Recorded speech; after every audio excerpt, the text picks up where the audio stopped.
Pada satu sisi di dalam rangka menolak sains, ada orang yang menolak sains, kelompok menolak sains, mengatakan bahwa nggak bisa, sains itu harus ditolak habis-habisan karena kita dengan Tuhan itu soal iman, bukan soal otak. Ada orang yang berpikir gini, kita harus pegang sains habis-habisan. Kerja otak habis-habisan, dan oleh karena itu kita nggak membutuhkan agama lagi. Toh manusia bisa menyelesaikan semua persoalannya dengan sains. Ada orang yang berpikir gini, kita harus pegang sains habis-habisan, kerja otak habis-habisan, dan oleh karena itu kita nggak membutuhkan agama lagi. Toh manusia bisa menyelesaikan semua persoalannya dengan sains. Kita ini bisa akan mencapai masyarakat yang sukses, masyarakat yang hebat, yang adil, yang damai. Kita udah nggak butuh agama lagi.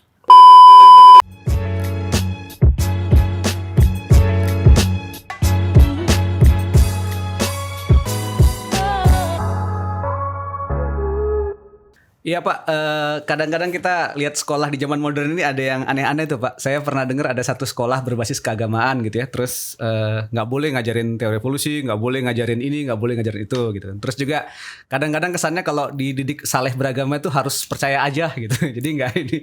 Nah kalau Pak Pati sendiri gimana nih Pak? Kan di tengah masa sekarang kan sains dan rasionalitas adalah sesuatu yang jadi ini ya. Maksudnya salah satu yang kita pelajari dalam kehidupan gitu ya. Dan kadang-kadang mungkin buat sebagian orang itu jadi ancaman buat keyakinan dia gitu. Nah, kalau Pak Pati ngeliatnya seperti apa Pak? Apa itu hal yang wajar atau seperti apa?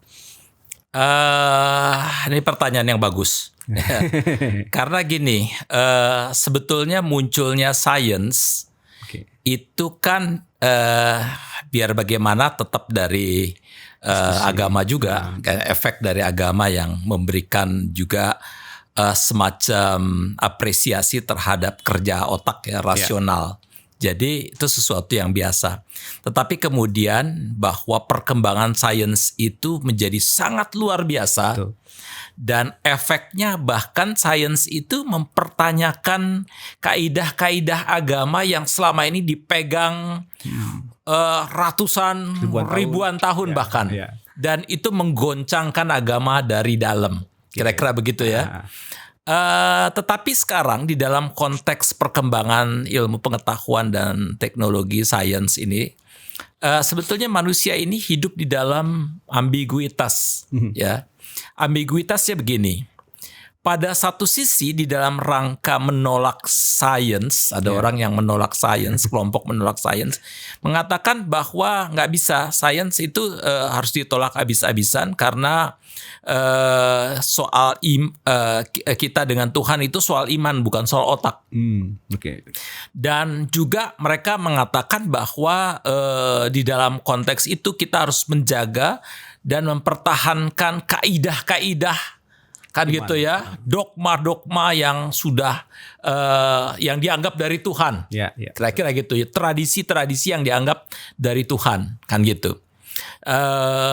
Yaitu kelompok itu adalah kelompok fundamentalis sebetulnya. Ya, kelompok fundamentalis itu kan sebetulnya lahir di tahun 1910-an dengan sebuah buku yang namanya The Fundamentalist. Fundamentalist itu lahirnya di Princeton Theological Seminary, yang sebetulnya ingin melawan pengaruh dari sains yang banyak sekali mempertanyakan sekali lagi kaidah-kaidah atau dalil-dalil keagamaan yang udah ratusan tahun bahkan ribuan tahun dipegang.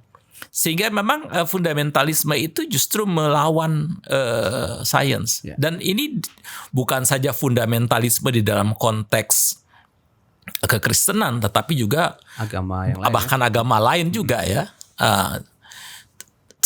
Pada sisi lain, itu ambiguitas yang pertama. Tapi sisi lain, ada orang yang berpikir gini, kita harus pegang sains habis-habisan, kerja otak habis-habisan, dan oleh karena itu kita nggak membutuhkan agama lagi. Toh manusia bisa menyelesaikan semua persoalannya dengan sains.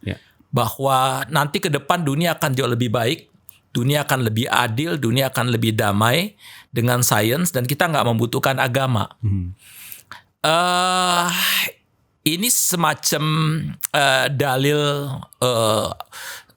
kelompok positivism yang sangat-sangat optimis terhadap science ya, bahwa masa depan itu akan lebih baik dengan science. Dua ekstrim ini, kita berhadapan dengan dua ekstrim yang sebetulnya dua-duanya sama-sama salah. Oke. Nah. Yang satu ekstrim selalu mempertahankan masa lalu, seolah-olah dunia ini tidak berubah sama sekali. Lalu mengatakan kita menolak sains, menolak ilmu pengetahuan dan teknologi. Oleh karena itu sudah apa yang ada dan ini semua dari Tuhan. Padahal nggak ada yang dari Tuhan sebetulnya. Maksud saya adalah dalil-dalil dogma-dogma itu adalah pergumulan umat dalam satu masa tertentu sebetulnya. Oleh karena itu sebetulnya dia harus mengalami perubahan. Agama itu tidak boleh mengalami kejumutan. Dia harus mengalami proses perubahan. Agama itu sifatnya dinamis. Jadi apa yang dulu pernah dikerjakan di dalam konteks historis tertentu, seharusnya mungkin harus dipertanyakan lagi apakah masih cocok di dalam kondisi yang sekarang, dalam kondisi dunia yang berubah total habis-habisan. Kan gitu. Dan tetapi mereka ini merasa nggak bisa. Pokoknya yang ini yang sudah begini dan ini dari Tuhan. Dan menurut saya di situ letak kesalahan besar ya. Mereka merasa bahwa dengan memegang ini saja semuanya udah beres, dunia akan aman, dunia ini, lalu kemudian menganggap mereka yang melakukan perubahan-perubahan itu sebagai setan, kan gitu ya. Anak kegelapan, itu sesat semuanya, itu bid'ah, kan gitu ya. Ini sesuatu yang salah besar kan gitu ya. Karena sekali lagi pada dasarnya agama mengalami proses evolusi terus-menerus. Agama adalah sesuatu yang dinamis. Sisi lain, kita berhadapan dengan sains yang merasa bahwa tanpa agama pun kita bisa. Kok tadi tanpa sains kan gitu ya. Sekarang tanpa agama, baliknya ya responsnya, kita ini bisa akan mencapai masyarakat yang sukses, masyarakat yang hebat, yang adil, yang damai. Kita udah nggak butuh agama lagi. Itu juga menurut saya itu ilusi terbesar dari manusia. Utopis sekali. Karena sekali lagi sains itu memang ada banyak hal yang bisa kita dapat dan kita terima manfaat-manfaat dari sains. Tapi jangan lupa bahwa sains itu ada di dalam kondisi kontrol manusia yang berdosa. Manusia yang menggunakan akalnya untuk kebaikan tapi bisa untuk keburukan. Bahwa betul bahwa sains itu bisa menciptakan kebaikan-kebaikan untuk manusia, tetapi sains yang sama juga bisa diciptakan oleh manusia berdosa untuk membangun bom nuklir, untuk membangun bom atom, untuk menghancurkan dunia dengan ekologinya, dengan segala macam. Inilah yang terjadi. Oleh karena itu berpikir bahwa sains itu adalah jawaban terhadap kehidupan manusia di masa depan itu ilusi utopis, mimpi yang paling paling penuh dengan kebohongan sebetulnya. Jadi kita nggak bisa. Kalau begitu gimana? Sebetulnya kita harus ambil jalan di tengah, kira-kira gitu ya. Pada satu sisi kita harus melihat sekali lagi dunia ini adalah dunia yang berubah. Oleh karena itu agama mesti berubah. Agama harus mengawal perubahan itu, kan gitu ya. Dengan kata lain kita perlu sains, tapi sains pun juga harus dikawal. Karena sekali lagi ada banyak deviasi dari sains itu yang bisa menghancurkan manusia dan kemanusiaannya. Oleh karena itu kita harus mengkritisi agama, tetapi sisi lain kita juga sama-sama harus mengkritisi sains. Kita harus menemukan mereka supaya mereka bisa berdialog. Supaya bagaimana sains menolong agama supaya bisa mengalami perkembangan dengan baik, dengan segala perubahan-perubahan yang terjadi. Tetapi sisi lain agama bisa mengawal sains supaya sains itu tetap di dalam etika kemanusiaan yang bagus, yang baik, kan gitu ya. Ini dua-duanya itu harus diterima sebetulnya. Nah itu Pak, menyeimbangkan itu yang kadang-kadang memang tarikannya di ini ya. Kadang-kadang karena mungkin beberapa merasa bahwa enggak, harusnya ditundukkan di bawah ini gitu ya. Harusnya ditundukkan di bawah itu. Bisa gitu. Begitu. Karena sekali lagi menundukkan sesuatu terhadap yang lain itu tidak akan pernah berhasil. Karena yang terjadi menundukkan sampai batas mana. Kan gitu ya. Jadi oleh karena itu dialog yang intens antara sains dengan agama itu dibutuhkan sekali ya. Karena dunia ini bukan dunia yang stuck, dunia yang berubah, tetapi berubahnya seperti apa itu yang harus dikawal oleh agama, kan gitu. Betul, Pak. di sisi lain agamanya juga dikritisi ya, karena Betul. supaya relevan dengan perkembangan yang ada seperti Betul. itu. Nah, kalau menyikapi sikap-sikap seperti itu gimana Pak ya? Jadi kan pasti ya kalau di masyarakat kita mungkin yang anti agama ada ya, tapi nggak terlalu banyak. Anti sainsnya juga cukup banyak tapi ternyata Pak, kalau di kita ya gitu. Kalau di luar mungkin ada yang cukup banyak yang anti agama. Nah, kalau di kita sendiri gimana Pak? Kira-kira hal-hal apa yang perlu dilakukan lah katakan oleh pemimpin agama atau orang-orang yang mengajarkan agama supaya tetap bisa dinamis tadi ya, tetap bisa relevan dan dalam tanda kutip menghargai sains sebagai salah satu bentuk kemajuan manusia. Kira-kira Iya, oleh karena itu menurut saya agama-agama itu harus mulai mengajarkan supaya umat itu harus hidup di dalam sikap yang realistis. Ya, ya. Sekali lagi dunia ini bukan dunia yang stuck, dunia yang hanya berdiam di tempatnya, tapi dunia yang berubah total, bisa cepat, bisa lambat, tetapi dia selalu mengalami perubahan.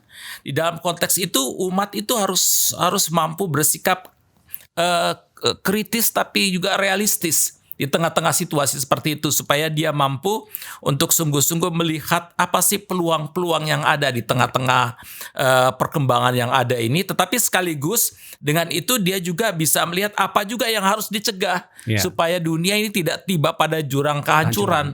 Bagaimana supaya sains itu bisa menjadi berkat, tetapi bagaimana juga supaya agama itu juga mampu memberikan daya spiritualitas yang baik bagi setiap orang di tengah-tengah perkembangan perubahan yang luar biasa. Karena apa? Perubahan yang luar biasa bisa buat orang goncang, kan gitu ya. Tapi stuck di tempat juga sama goncangnya, kan gitu ya. Jadi oleh karena itu dua-duanya harus dijaga, kan gitu. Jangan sampai kalau berubah, istilahnya kalau jalan terlalu ngebut sehingga memang remblong, kan gitu ya. Tapi jangan juga sampai jadi rem terus nggak jalan-jalan, gitu ya. Itu kira-kira. Nah ini Pak, ini lebih praktis. Kadang-kadang gini Pak, saya pernah lah beberapa kali. Tadi Pak Pati kan bilang kan bahwa agama itu kan pasti ada klaim-klaimnya, ada apa ya, ada dalil-dalilnya tertentu gitu kan. Dan kadang-kadang itu kan begitu sains ada mulai dipertanyakan ya gitu ya. Kita bisa melihat lah soal penciptaan, mungkin soal otoritas laki-laki perempuan, soal apa macam-macam itu kan ada sains dan itu akan mempertanyakan ulang gitu. Rasanya kan kadang-kadang sebagai umat nih Pak, aduh sakit ya kalau rasanya yang kita yakini berabad-abad gitu ya itu dipertanyakan gitu. Nah baiknya kita seperti apa Pak bersikap? Kalau katakan nanti ada penemuan-penemuan baru lagi, terus nanti akhirnya kita harus mempertanyakan ulang soal entah soal manusia, entah soal gereja atau soal yang lain gitu. Kalau kita dipertanyakan lagi itu rasanya gimana Pak? Ya nggak apa-apa, karena memang dengan mempertanyakan gini, tugas dari agama itu pada satu sisi dia memberikan jawaban, tapi sisi lain dia mempertanyakan jawaban. Ya, dia bukan cuma menjawab pertanyaan, tetapi juga mempertanyakan jawaban. Jadi itu tugas agama di dalam konteks dunia yang ambigu tadi. Ya, pada satu sisi ada agama yang sangat tetap pada fundamentalis yang begitu. Di sisi lain ada kemajuan yang luar biasa. Oleh karena itu memang sekali lagi agama itu bekerja di dalam dua sisi yang ambigu tadi. Yang pertama dia menjawab pertanyaan-pertanyaan orang, tapi sisi lain dia mempertanyakan jawaban-jawaban. Apakah sebuah jawaban yang dulu saya kasih itu masih relevan untuk zaman sekarang? Dia mempertanyakan kembali jawaban-jawaban itu. Apakah jawaban-jawaban yang dulu pernah dikeluarkan oleh manusia pada konteks waktu tertentu yang kita sebut sebagai tradisi itu, ya, yang mungkin lahir pada saat abad keempat pada zaman Konstantin, masih cocok untuk abad 21 pada zaman revolusi digital teknologi. Itu kan mesti dipertanyakan. Jadi belum tentu semua jawaban atas pertanyaan pada masa lalu cocok untuk pada masa sekarang. Itulah sebabnya sekali lagi tugas agama bukan saja menjawab pertanyaan, tetapi mempertanyakan jawaban-jawaban. Wah, itu agak ini Pak ya, takut goncang iman kadang-kadang sebagian Pak. Tapi ya itu yang harus kita... Nggak apa-apa, karena gini, bagi saya iman yang nggak pernah tergoncang adalah iman yang tidak teruji. Betul. Kan gitu ya. Iman yang nggak teruji, iman itu justru harus mengalami kegoncangan, keraguan-raguan kadang-kadang. Itulah iman yang teruji. Kalau iman yang jalan-jalan gitu kita nggak tahu ini benar nggak sih.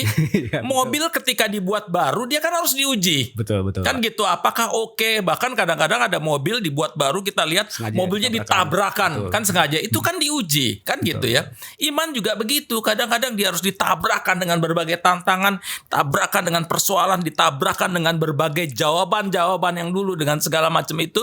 Dan dari situlah dia diuji. Iman tanpa sebuah pengujian ya, tanpa sebuah keraguan-raguan, menurut saya iman yang cetek. Wow. Iman justru harus mengalami keraguan terus-menerus sehingga dia selalu mempertanyakan terus-menerus. Dan itu sebetulnya iman yang dinamis, iman yang bekerja terus di dalam segala situasi. Iman yang bukan iman kekanak-kanakan, tapi iman yang dewasa. Kan kita butuh orang yang punya iman dewasa. Betul Pak, itu tadi ya supaya bisa mengawal tadi ya untuk ini. Karena nggak mungkin mengawal kalau kita masih apa-apa serba dilarang, apa-apa serba ditolak gitu ya. Betul. Ya itu Pak, ini satu tantangan juga supaya kita bisa berpikir terbuka ya. Karena kayaknya ini salah satunya pilihan untuk masa depan ya. Karena kita nggak bisa sekedar seperti tadi ya stuck di masa lalu gitu ya, menolak semuanya gitu. Nggak bisa juga sekedar larut gitu ya, kita harus bisa ke sana. Tapi terbuka bukan berarti kemudian terbuka begitu saja lalu semuanya terima. Terbuka tentunya dengan kritis ya. Dengan kemudian mempertanyakan apakah ini oke dengan segala macam, selalu ada semacam penyaringan ya, seleksi dengan segala macam, mana yang oke dengan segala macam itu. Ya, menarik tadi Pak, iman yang bukan hanya memberikan jawaban tapi juga menguji kembali jawaban-jawaban, mempertanyakan itu, jawaban. Ya, saya harus belajar nih Pak supaya bisa gitu. Karena ini tantangan, ya ini kayaknya satu-satunya pilihan ya supaya beragama di masa depan itu memang tidak seperti tadi ya, tidak jadi statis dan juga tidak sekedar larut seperti itu. Makasih Pak Pati sudah berbagi. Ini satu PR juga ya buat para pemuka agama dan juga rekan-rekan yang beragama dan mengakui ya, tapi bergumul juga dengan rasionalitas dan sains sebagai bagian dari kehidupan masa kini. Itu saja obrolan kita kali ini. Terima kasih sudah berbagi Pak. Kawan-kawan silakan berkomentar dan share untuk obrolan-obrolan berikutnya yang menarik. Terima kasih.